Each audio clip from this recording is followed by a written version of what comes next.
Arcade rhythm games are absolutely insane sometimes, especially in Japan. I remember eons ago talking about the maracaphon known as Samba de Amigo and settled well for the hands. Then you had your Dance Dance Revolution that blew up to super mega proportions, and way of play was tapping the D-pad floorboard to the specific prompts that would appear. It not only gravitated massive amounts of exercise, but also challenged and unbelievable songs that were new to audiences' ears. Pop and music was one of those arcade phenomenons in Japan that nearly everyone adores. It was made by Konami in 1998. You had a set of colourful buttons, following the right timing of button pressing with crazy songs, character avatars that delivered that cute yet clean anime style, and brought a fair amount of challenging sections. Look at this guy go. Whoa. Sadly, I won't be playing that today. Beat and Groovy is based upon Pop and Music, more or less a console spin-off that was released on the Xbox Live Arcade stores. I played a quick demo of this on an Xbox 360 magazine demo disc ages ago, and I thought it'd be interesting to try out the whole experience. I got rhythm, I love music, so why not give this a shot? Didn't mean for that to be musical. Beat and Groovy came out in 2008 and was published/developed by Konami, and immediately with this menu I'm not really promised the best. It's colourful, yes, and the menu screen has a sense of charisma, but colour in static characters who pause like a screensaver every few seconds isn't worthy of positivity. The gameplay has either 3 or 5 coloured spaces depending on how fast your finger and thumb reactions are. You don't need a Guitar Hero controller or any other rhythm peripheral, as you'll only need the Xbox controller.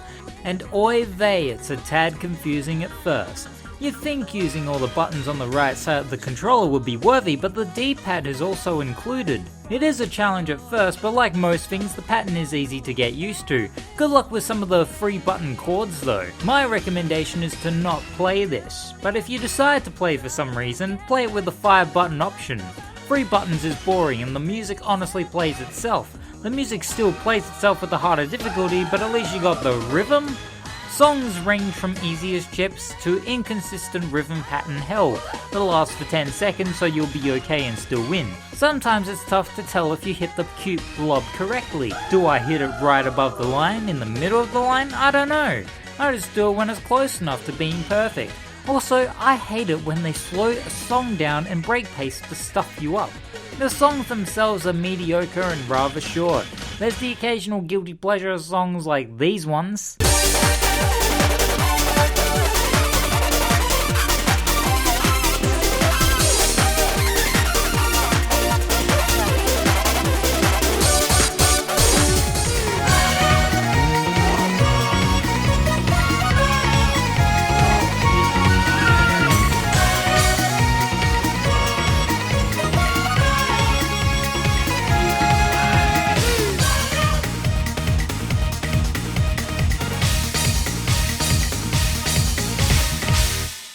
But that's it.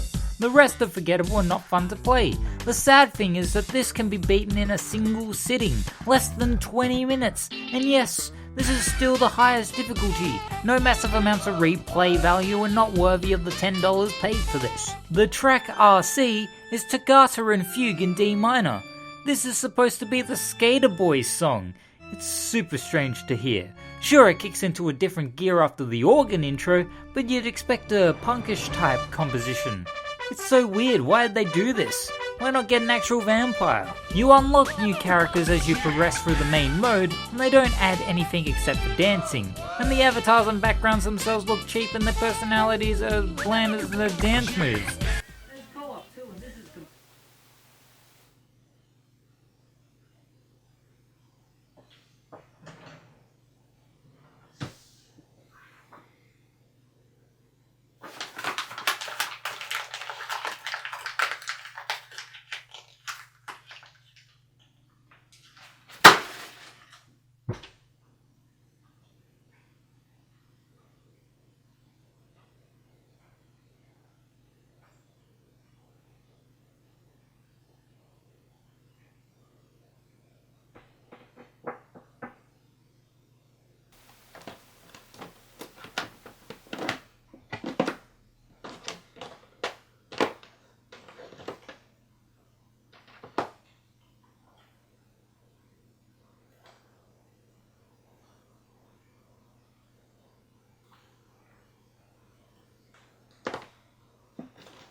Fucking fine. Copyright strike.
Arcade rhythm games are absolutely insane sometimes, especially in Japan. I remember eons ago talking about the Maracathon, known as Samba de Amigo, and settled well for the hands. Then you had your Dance Dance Revolution that blew up to super mega proportions, and way of play was tapping the D-pad floorboard to the specific prompts that had appeared. It not only gravitated massive amounts of exercise, but also challenged and unbelievable songs that were new to audiences' ears. And of course there were multiple renditions, versions and copycats of Dance Dance, bringing all the expensive plastic dance mats to your own living room. Buster Groove, Jungle Book Groove Party, Mario Mix, my favourite one, and today's rhythm game of choice has to be Britney's Dance Beat for the PlayStation 2. Yeah, I decided to do this. If you don't know who Britney Spears is, then you must have been under a rock around the late 90s and early 2000s, because she was a booming sensation in the pop music genre. She had that bubblegum Disney Channel-esque and sexy vibe in her music videos, voice and popularity. It drove the teen boys wild and all the teen girls, well, wild. The crowds are crazy. There was a downfall for her career, but I honestly don't want to focus on that section of her life. She had the voice, the charisma, she was an Austin Powers Goldmember, and of course she had the moves. So why not turn that into a video game, hey? Britney's Dance Beat came out for the PS2, PC, and even the Game Boy Advance, releasing on shelves March 22nd, 2002, developed by Metro and published by THQ. Not to forget all these companies and brands as well. An intro video begins and it's all Windows Vista surveillance investigation creepiness. It reminds me of MTV Snowboarding's Menu or anything late 90s. They engage into different music vids of Britney pausing and capturing the most awkward images as text and words jumble around the screen. Whoa, she has arms and feet everywhere. Hey, that's the name of the music video, kids. It's a weird abundance of nonsense as a remix of the song Stronger plays behind it all. It's flashy and hip, but doesn't really pump me up for the dance feeling. I prefer this over creepy CGI Britney though, who introduces the game for 30 seconds. Hey there, I'm Britney Spears. My world tour is starting soon, so I'm holding auditions around the country to find the best dancers. Since I spend so much time on the road with my dancers, they're like my family. So if you think you've got what it takes, let's see what you can do.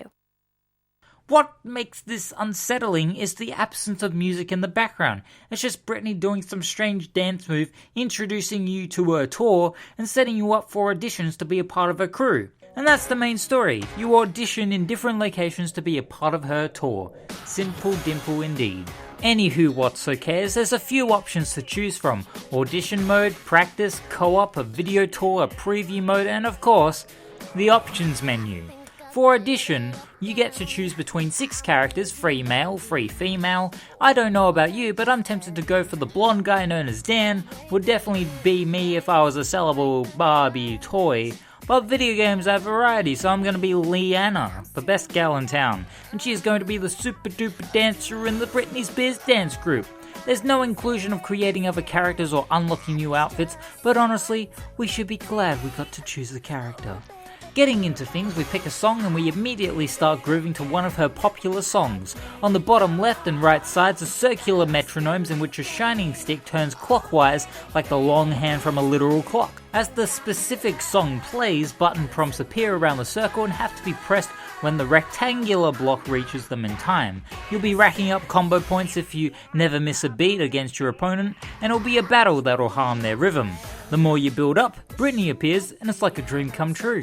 When you play for the career, it starts off very easy peasy lemon squeezy, easy X's and triangle presses that need to be pressed in time, but as you play through the songs, all 5 of them, we'll get to that soon, the difficulty will rise up gradually and at a very decent challenge. Button combinations mix and match, causing the thumbs to be crisscrossed, random slot machine buttons that'll confuse you, and guess what button you'll need to press next?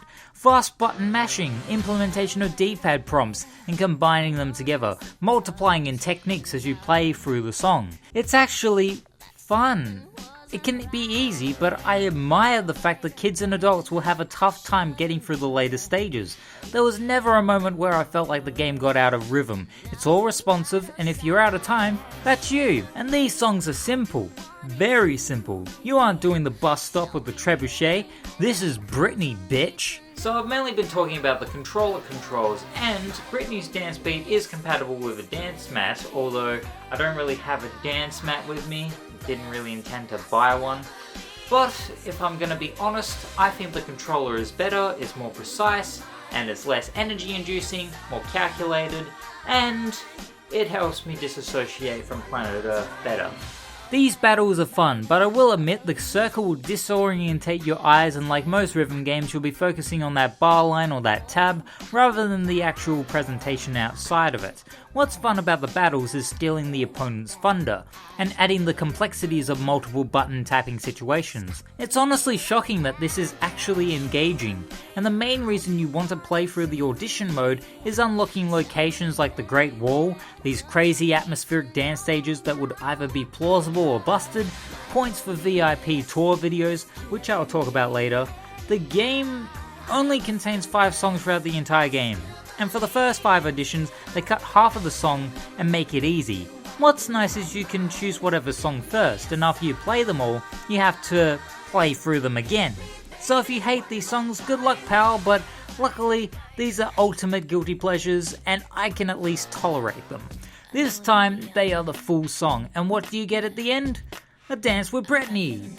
Yeah, that's about it in a congratulations FMV cutscene that lasts as long as this sentence. It does suck that there are only 5 songs. You get Baby One More Time, Oops I Did It Again, Stronger, I'm a Slave for You, and Overprotected. These are fine songs, grand if you love Britney Spears' discography. It's poppy, colourful in its tones, and for me is guilty pleasure central that will never leave the head whatsoever after a week or so.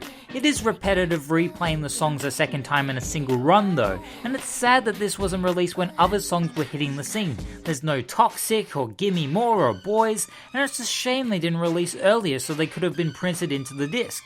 Toxic is a flavour of badass and catchy all in one, and I won't dismiss it. It wouldn't have hurt to have added at least 5 or 10 extra songs though, even if they sucked and weren't as popular as the others. More time consuming, but would have been more worth the bang for the buck back in the day, you say? Going back to the locations, they aren't the best places that were crafted, but would definitely be a stage that Britney Spears would have built for herself. But one of my complaints about these locations is the music videos playing on the screen. Having the music video there is cool, and it's appropriate, but what's annoying is that the music isn't in sync with the video itself. You think it would be structured that way, but it isn't, and is very distracting.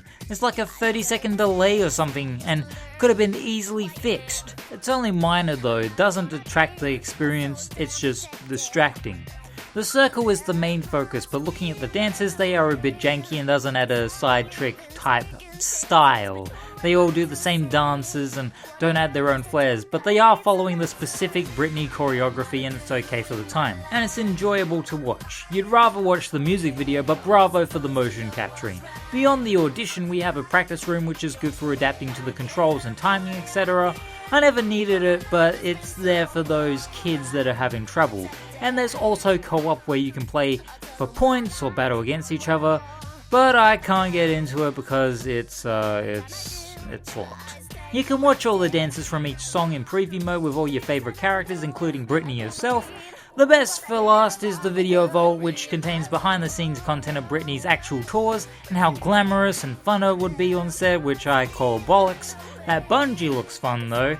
Aside from those, you also get some interactive videos of performance rehearsals in horrible quality and hard to see even up close. At least you can mildly zoom and look around the empty seats. What's very scary is the FMV security guard.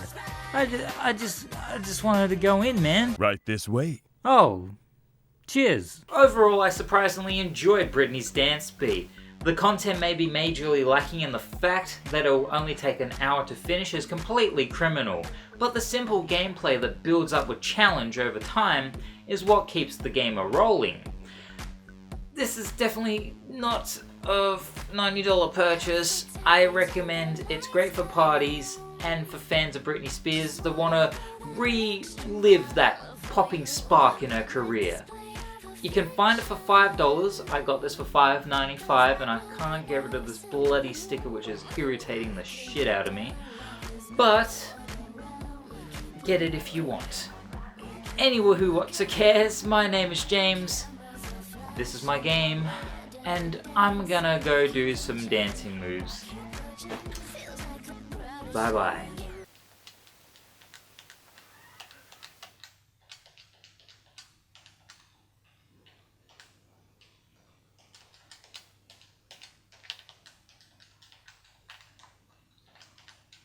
What do you expect me to do?